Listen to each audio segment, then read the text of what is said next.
Hey Tracy, I see you have your copy of the Samsara of Life. I absolutely love it. I'm trying not to cry because it's that good. Oh. Have you found a favorite line you want to tell us about? I, as a writer and someone who as a child wanted to have my own greeting card company, love seeing use your own hand to write cards and letters. This will clear your mind and bring joy to others. Wonderful. I could cry just saying that out loud. Why is it emotional for you? Because we live in a world where everything is 3 words.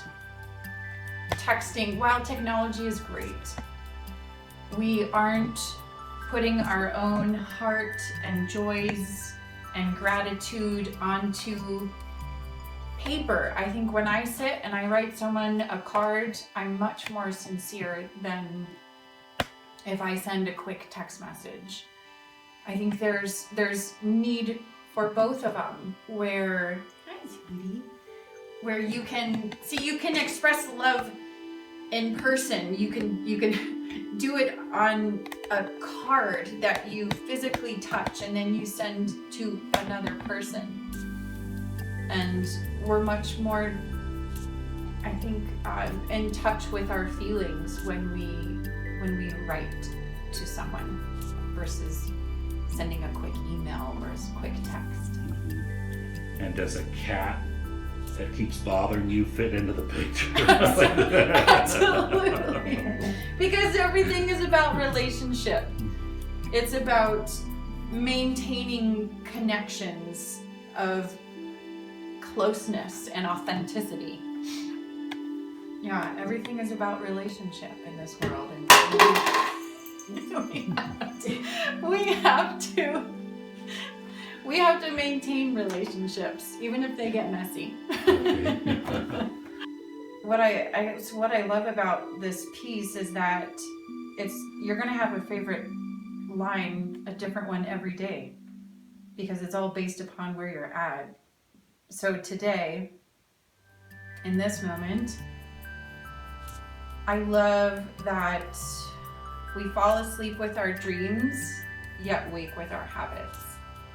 And we're in a time right now where, maybe our habits are falling to the wayside because we're not being as active. Yet we all have these same dreams from our soul and who we want to be. Build your habits first and the dreams will follow. And it reminds us the power of keeping our dreams alive, but the action is really what builds us. Where do you see that applying out in the real world? Everywhere, with our physical health, with our career lives, following our passion. We can have our 9-to-5 job, and then maybe we have other dreams that we want to do, and we go to sleep dreaming of them, but then we wake and we just go to work. So are we putting in new habits to help those dreams come true? It's just perfect. And every day I'm gonna read this and something else is gonna jump out at me as my favorite line and what I need to focus on for the day, because our thoughts become things.